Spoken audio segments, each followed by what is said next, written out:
Thank you for the opportunity to tell you about our project, Pathways to Politics, for grassroots and development sector women in Sri Lanka and Indonesia.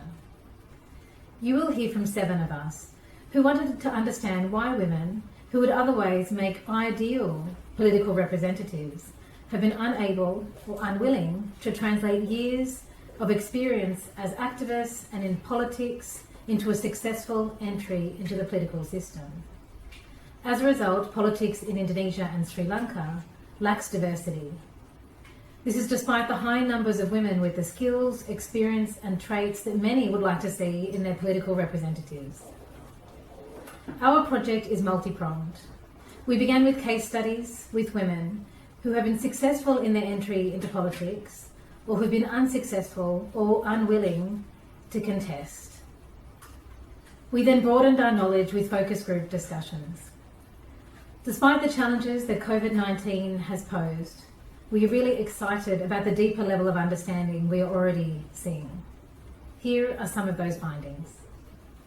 First finding is that memberships of community level and religious and ethnic groups can both facilitate but also limit the political participation.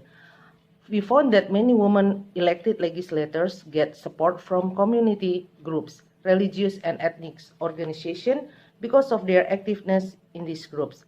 In Indonesia, Islamic religious groups are often used as the basis for gathering votes for female candidates. However, there are some religious organizations that do not support women in political activities and only support women becoming leaders within the religious organization itself. Some churches offered leadership opportunities for women, while in others, female leadership was discouraged. In fact, some religious groups are a major factor limiting the involvement of their members in politics.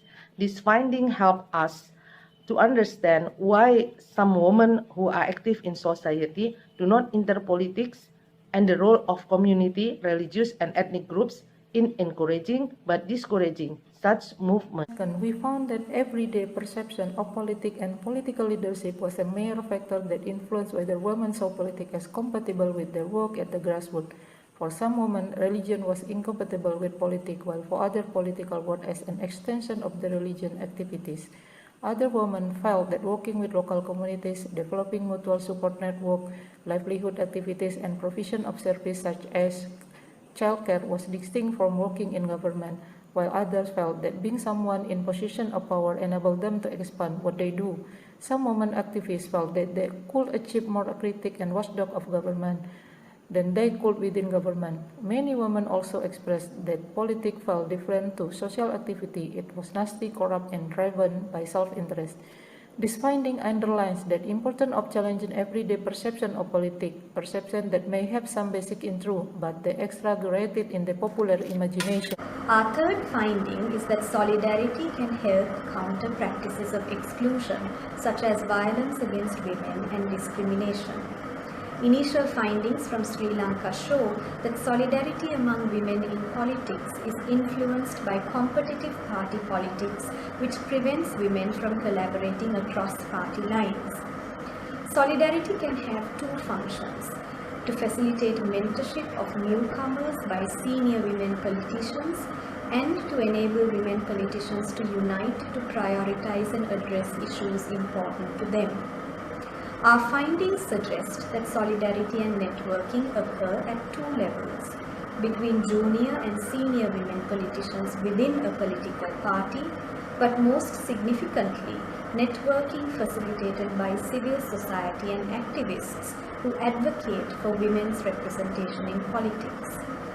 Within the parliamentary structure, the Sri Lankan Women's Parliamentarians Caucus is a key avenue for women parliamentarians to unite to raise visibility on common issues. Some political parties have also introduced women's coalitions or wings, which provide a platform for women members to network and carve their political mandates. Such formal structures have their successors. At the same time, there are many barriers to building this solidarity. It remains challenging for women politicians to unite on more controversial issues such as gender equality and sex education, as this requires a feminist vision and gendered approach which all women do not subscribe to. Informal coalitions between women politicians in local government exist, but they do not have the capacity, resources, or the visibility to make significant changes. Networks established by NGOs and civil society also have the potential to unite women politicians and promote meaningful networking and mentorship. However, often these organizations work separately and on project basis, and as a result, these networks are short-lived. Our findings suggest the need for stronger coalitions among local, provincial, and government-level women politicians.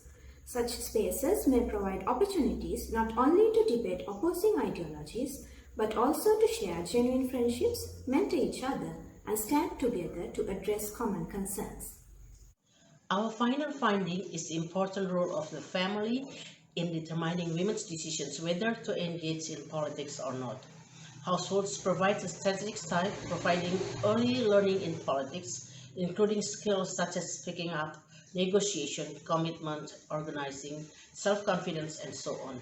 Parents motivate and encourage women to become involved in politics, while protection in childhood and adulthood enable women to face patriarchy within the community and political party. Families also provide financial resources and networks of voters. These factors differentiate grassroots activists who successfully stood for election and those who decided not to. On the other hand, households are also major constraints. Glorification of women's obligation in caring for children and spouse obstructs her pathway into politics. Our research shows these obligations do not pass with time, as their focus shifts from children to grandchildren. Interviews reveal that most women will prioritize their family over an interest in politics.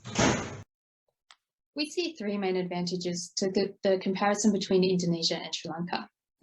First, findings in one country prompt us to look for the same in the other. This is opening up new lines of inquiry.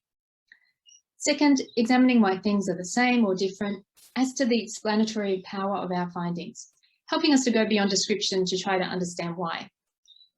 And finally, comparison helps us to build theory, going beyond what is particular to place to identify broader mechanisms and processes that might be relevant in Indonesia, Sri Lanka, and also beyond.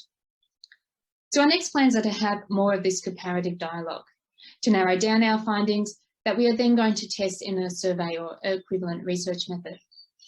We will then engage stakeholders in a series of research-driven dialogues in Australia, Indonesia, and Sri Lanka. I'm going to end with a word of thanks. This research has been supported by a development leadership program funded by DFAT. Our thanks to them, to all our participants, and to you for listening. Thank you very much.